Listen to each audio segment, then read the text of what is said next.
시편 82편 1절에서 8절까지의 말씀입니다. 저 한 절, 여러분들이 한 절 함께 교독해 주시고 마지막 절은 함께 읽도록 하겠습니다. 하나님은 신들의 모임 가운데서 서시며 하나님은 그들 가운데에서 재판하시느니라. 너희가 불공평한 판단을 하며 악인의 낫보기를 언제까지 하려느냐. 셀라. 가난한 자와 고아를 위하여 판단하며 곤란한 자와 빈궁한 자에게 공의를 베풀지며 가난한 자와 궁핍한 자를 구원하여 악인들의 손에서 건질지니라 하시는도다. 그들은 알지도 못하고 깨닫지도 못하며 흑암 중에 왕래하니 땅의 모든 터가 흔들리도다. 내가 말하기를 너희는 신들이며 다 지존자의 아들들이라 하였으나 그러나 너희는 사람처럼 죽으며 고간에 하나같이 넘어지리로다. 하나님이여 일어나사 세상을 심판하소서. 모든 나라가 주의 소유이기 때문이니이다. 아멘. 할렐루야. 오늘도 주님을 사모하는 마음으로 이렇게 예배 자리에 나오신 여러분들을 환영하고 축복합니다. 오늘 시편 82편은 독특한 장면으로 시작합니다. 1절에 하나님은 신들의 모임 가운데 서시며 하나님은 그들 가운데서 재판하시느니라. 여기서 나오는 신들은 어떤 헬라 신화나 그런 곳에서 나오는 신들일까요? 우리는 유일신 사상인데 어떤 의미를 담고 있는 것일까요? 히브리어로는 하나님을 나타내는 이 단어 엘로힘과 같습니다. 하지만 여기서 말하는 신들은 많은 학자들의 해석이 하나님이 세상 가운데 하나님의 뜻을 전하라고 세운 그러한 성경 속 사람들을 보고 있습니다. 그리고 예수님도 요한복음 10장에서 자신을 하나님의 아들이라고 칭할 때 이 말씀을 인용하시면서 말씀하셨습니다. 성경에 그들을 신들이라 하였거늘. 이것은 율법 교사들을 이야기하기도 하고 제사장들, 사사들, 그리고 오늘날로 말하면은 교회 지도자들, 그리고 말씀을 받은 사람들, 그리고 지금 여기 함께 모여있는 우리라고 볼 수 있습니다. 하나님은 그들에게 그리고 우리에게 자신의 뜻을 대리할 책임을 맡기셨습니다. 공의를 흘려보내고 정의를 세우고 억울한 자의 눈물을 닦는 그러한 사명을 주셨습니다. 신이라고 불렸다고 해서 우리가 어떤 신적인 권능을 가졌다는 말은 아닙니다. 하나님의 뜻을 아는 자는 반드시 그 뜻이 삶으로 이어지고 실천으로 이어져야 한다는 것입니다. 그렇지 않으면 하나님이 스스로 일어나서 바로 잡으신다는 것입니다. 본문 2절에서 이렇게 말씀하십니다. 너희가 불공평한 판단을 하며 악인의 낫보기를 언제까지 하려느냐. 구약시대에는 실제로 이런 일들이 자주 일어났습니다. 사무엘의 아들들은 뇌물을 받고 판결을 굽혔습니다. 아합과 이세벨은 거짓 증인을 세워서 나봇을 죽이고 그의 땅을 강탈했습니다. 미가서에서는 제사장들이 돈을 받고 교훈하며 선지자들이 삭슬 받고 예언했습니다.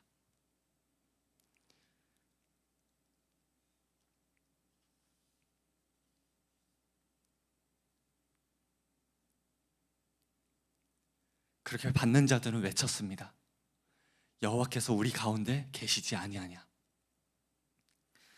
하지만 하나님은 그들 가운데 계시지 않았습니다. 말씀을 맡은 자들이 권력자들과 결탁했고 가난한 자와 궁핍한 자들이 성문에서 울부짖었지만 그 소리는 무시당했습니다. 공의가 사라지고 하나님의 이름은 정당화의 도구로 쓰여졌고 정죄의 도구가 되고 거룩은 장사의 도구가 되어버려졌습니다.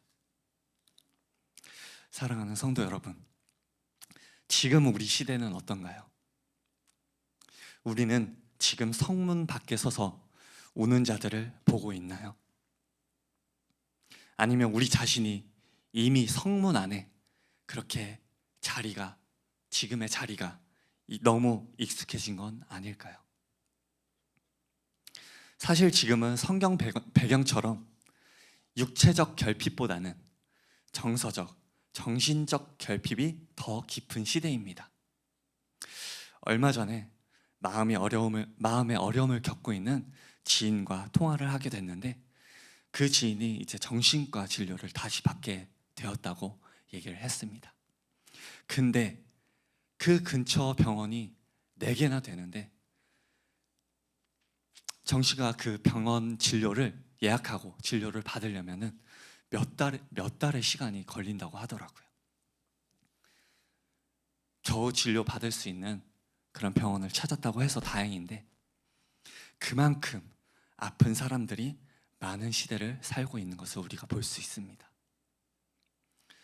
그런데 우리가 그런 이들을 보면서 왜 이렇게 믿음이 약해?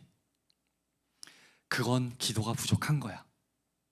이렇게 말한다면 맞는 말씀이지만, 그건 말씀을 맡은 우리가 그렇게 해야 할 말로는 조금 부족하지 않을까 생각해 봅니다. 우리는 말씀으로 사람을 품어야 할 자들입니다. 말씀이 그들 안에 머물 수 있도록 서둘러 판단하지 말고 기다려주고 붙들어 주어야 합니다. 우리도 한때는 결핍 속에 살았을 때가 있었잖아요. 겉으론 멀쩡해 보이지만 속은 공허하고 텅 비어 있고 살아도 사는 게 아니었던 그런 시간들을 경험하신 분들이 계실 것입니다. 그때 우리를 살린 건 사람의 말이 아니라 하나님의 말씀이었던 것을 경험했을 것입니다. 그 말씀이 우리 마음에 들어와 우리를 회복시켰고 우리를 자유하게 했습니다.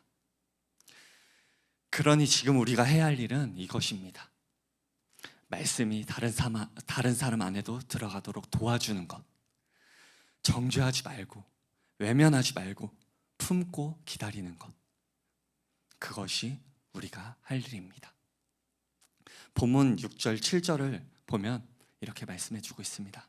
내가 말하기를 너희는 신들이며 다 지존자의 아들들이라 하였으나 그러나 너희는 사람처럼 죽으며 고관에 하나같이 넘어지리로다. 사람들 눈에는 높아 보여도 권위와 명예와 그 세상의 자랑들이 사람들 눈에는 높아 보여도 하나님 앞에선 결국 하나님이 말씀하시는 그 책임을 다하지 않는 자들은 결국 무너질 것이라는 그러한 선언입니다. 우리는 신이라고 불릴 수 있습니다. 하나님의 아들들이고 하나님의 자녀입니다. 하지만 하나님의 뜻을 잇는 순간 그 이름은 허울 좋은 껍데기가 됩니다. 그리고 하나님은 그 껍데기에 대해 심판의 대상으로 두실 것입니다. 그분은 땅에 기초를 두셨습니다. 공의는 그분의 보좌의 기초입니다. 하나님은 불의에 침묵하시는 분이 아니십니다. 사랑하는 성도 여러분, 오늘 말씀을 통해 우리가 반드시 붙들어야 할 질문은 이것입니다. 나는 누군가의 결핍을 채우는 자로 살고 있는가? 아니면 그 결핍을 판단하며 외면하고 있는가? 우리는 말씀을 받은 자입니다. 하나님의 뜻을 맡은 자입니다. 그 부르심이 무겁게 느껴질 수 있습니다. 하지만 주님은 우리를 도우시고 우리와 함께 그 길을 걸으십니다. 그러니 이제 편리를 따르지 말고 공의를 선택하길 원합니다. 정죄를 외치지 말고 사랑을 선택하길 원합니다. 말씀으로 사람을 품으시길 원합니다. 그리고 함께 고백하길 원합니다. 마지막 8절에 하나님이여 일어나사 세상을 심판하소서 모든 나라가 주의 소유이기 때문입니다. 아멘.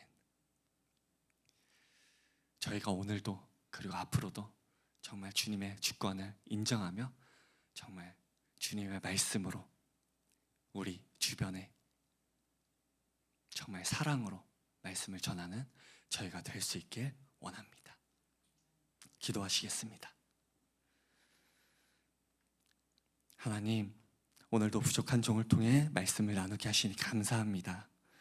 오늘 나눈 말씀처럼 우리의 맡기신 책임과 그 부르심을 다시금 깨닫게 하시고 공의를 외면하지 않게 하시고 정죄보다 사랑을, 침묵보다 순종을 선택하는 저희들 되게 하시옵소서. 담대히 복음을 전하는 저희들 되게 하여 주시옵소서. 오늘도 가지고 나온 기도 제목들이 있습니다. 저희의 상황과 환경과 필요한 모든 것들 주님께서 다 아시오니 주님의 뜻대로 기도하게 하시고 주님의 뜻 안에서 형통하게 하여 주시옵소서. 이 모든 말씀 우리 주 예수 그리스도 이름 받들어 기도드립니다. 아멘.